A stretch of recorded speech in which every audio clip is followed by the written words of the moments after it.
Esse é o muro que separa a casa da vila. Naquela época ele não era tão alto. Ele ia até a primeira linha de arame farpado. Naquela tarde de quarta-feira, Ederson e um amigo jogavam bola aqui nesse ponto. Em determinado momento, a bola caiu para o pátio da casa. O menino não teve dúvidas. Utilizou esses furos no muro para alcançar o topo. Dali, pulou para o pátio. Foi quando os dois cães atacaram Ederson. Não deu tempo para mais nada. Eu vi o cachorro pulando nele, eu me apavorei, despulei de novo e larguei embora. O primeiro que eu grudei ele foi na perna.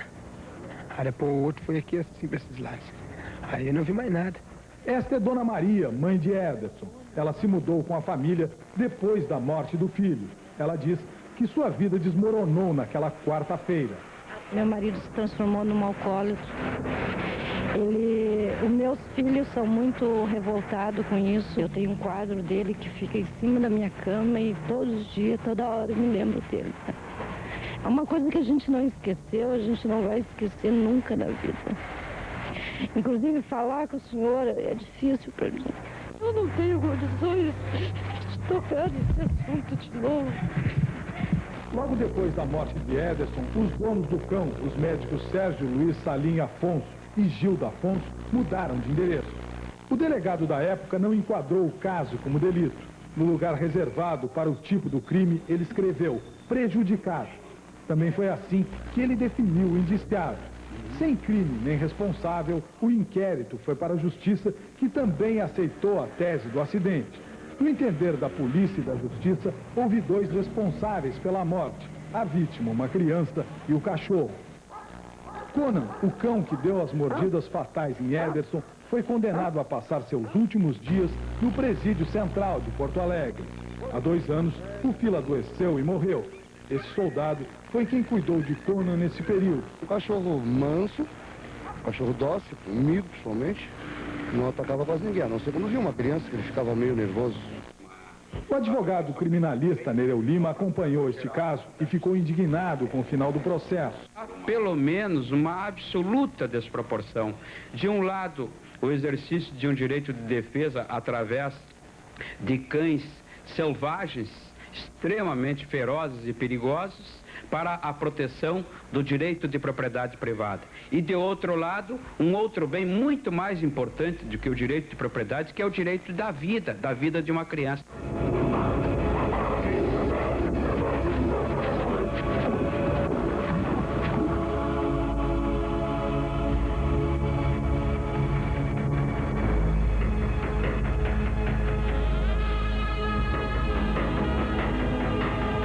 A tragédia que envolveu a família do eletricista José Carlos dos Santos chegou na forma de um cão Doberman que ele trouxe para casa.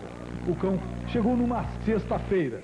No sábado, pela manhã, os vizinhos foram atraídos pelos gritos de Moisés, de 6 anos, filho de José Carlos. O animal estranhou o garoto e atacou. José Carlos partiu em socorro do filho. Segundo o relato dele na delegacia, o Doberman tentava atingir o pescoço do garoto. José Carlos não quis dar entrevista, nem mostrar o ferimento do filho, que foi submetido a uma cirurgia de reconstrução facial, mas ainda ficou com as marcas. A outra parte da tragédia está registrada na 10ª Delegacia da Penha, em São Paulo. Depois de levar o filho ao hospital, o eletricista pegou uma pistola 7,65 e matou o cão com 6 tiros.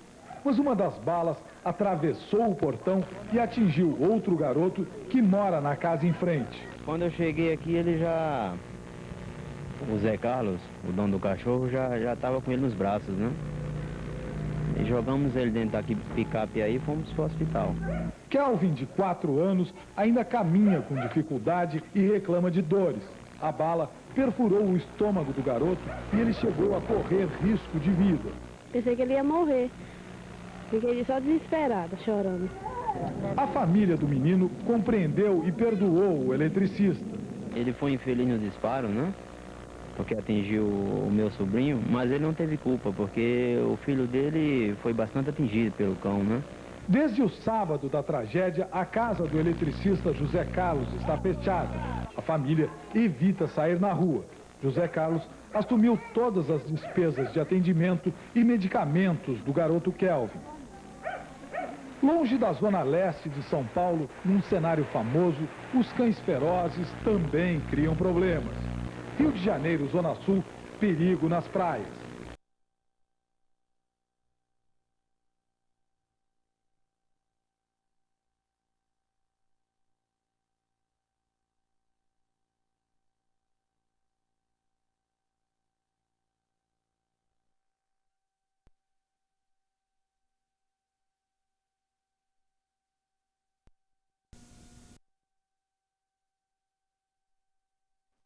Esse é o muro que separa a casa da vila. Naquela época ele não era tão alto. Ele ia até a primeira linha de arame farpado. Naquela tarde de quarta-feira, Ederson e um amigo jogavam bola aqui nesse ponto. Em determinado momento, a bola caiu para o pátio da casa. O menino não teve dúvidas. Utilizou esses furos no muro para alcançar o topo. Dali, pulou para o pátio. Foi quando os dois cães atacaram Ederson. Não deu tempo para mais nada. Eu vi o cachorro pulando nele, eu me apavorei, despulei de novo e larguei embora. O primeiro que eu grudei ele foi na perna. Aí depois o outro foi aqui assim, para esses lados. Aí eu não vi mais nada. Esta é Dona Maria, mãe de Ederson. Ela se mudou com a família depois da morte do filho. Ela diz que sua vida desmoronou naquela quarta-feira. Meu marido se transformou num alcoólatra. Os meus filhos são muito revoltados com isso. Eu tenho um quadro dele que fica em cima da minha cama e todos os dias, toda hora eu me lembro dele. É uma coisa que a gente não esqueceu, a gente não vai esquecer nunca na vida. Inclusive falar com o senhor é difícil para mim. Eu não tenho condições de tocar nesse assunto de novo. Logo depois da morte de Ederson, os donos do cão, os médicos Sérgio Luiz Salim Afonso e Gilda Afonso, mudaram de endereço. O delegado da época não enquadrou o caso como delito. No lugar reservado para o tipo do crime, ele escreveu prejudicado. Também foi assim que ele definiu o indiciado. Sem crime nem responsável, o inquérito foi para a Justiça, que também aceitou a tese do acidente. No entender da polícia e da Justiça, houve dois responsáveis pela morte: a vítima, uma criança, e o cachorro. Conan, o cão que deu as mordidas fatais em Ederson, foi condenado a passar seus últimos dias no presídio central de Porto Alegre.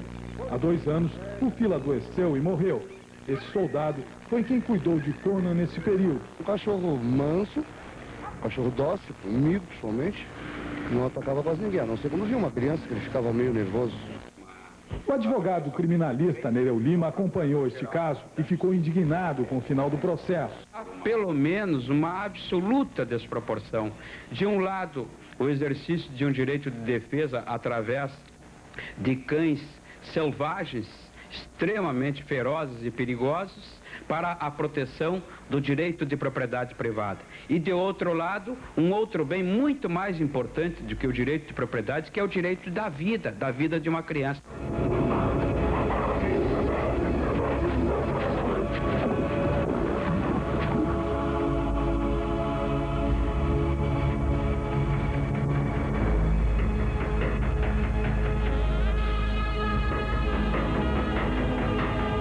A tragédia que envolveu a família do eletricista José Carlos dos Santos chegou na forma de um cão Doberman que ele trouxe para casa. O cão chegou numa sexta-feira.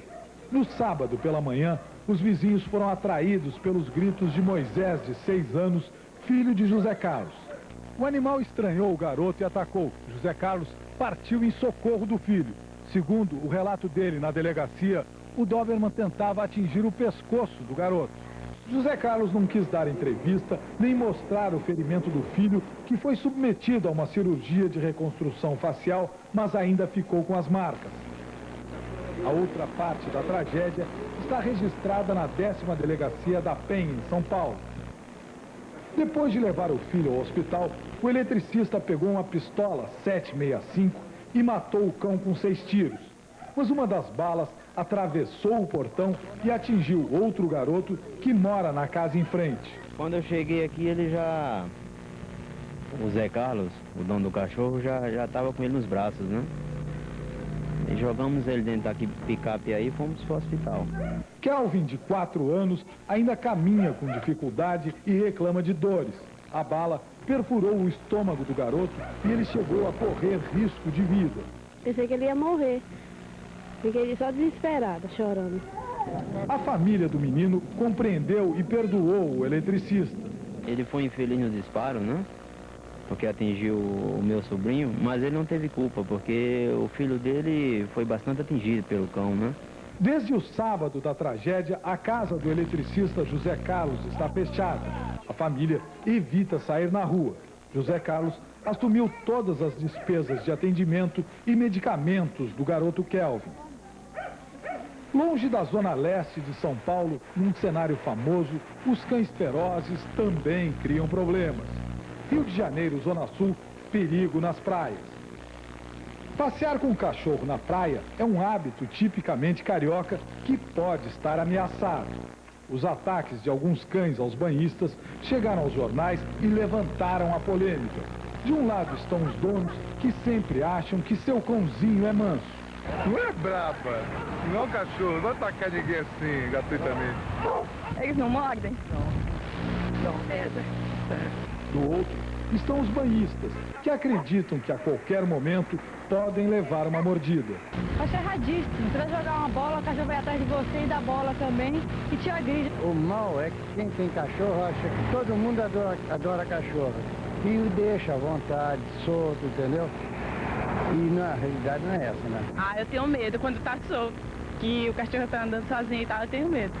Nós consultamos o juiz Ricardo Chimente, do Tribunal de Pequenas Causas de São Paulo, e descobrimos que as reclamações dos banhistas encontram apoio na lei das contravenções penais. Ainda que esse cachorro não ataque ninguém, essa pessoa pode ser presa em flagrante e processada pelo risco potencial que ele está causando aos demais que convivem com ela, a comunidade como um todo. Mas poucos sabem desta lei, até mesmo a polícia. Veja o que nos disse o coronel Paulo Afonso, comandante do policiamento da área, que inclui a praia do Leblon. Os de maior porte têm uma postura municipal que exige que estejam presos por coleira.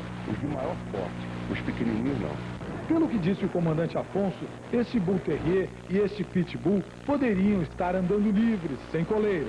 Mas ambos são animais de raças cuja agressividade supera e muito seu tamanho. Por sorte, seus donos são precavidos e andam sempre com os cães presos. Mas se o dono desses cães fosse esse rapaz? Eu sei que é proibido, mas eu não concordo. Só isso. Sorte que ele tem um labrador, uma raça que de tão dócil é ideal para acompanhar os servos. Mas o comportamento do rapaz ajuda a entender que os ataques dos cães estão muito mais ligados à postura do dono do que ao instinto animal. O cão sempre vai ser o bicho preferido da maioria das pessoas. Pô, um companheirão, né? Amigão. É meu filhinho temporal. Marujo é um amigo, o único que eu tenho em 55 anos de vida. A mim e para mim, se você me dá $1 milhão, eu não te dou a cachorrinha, não.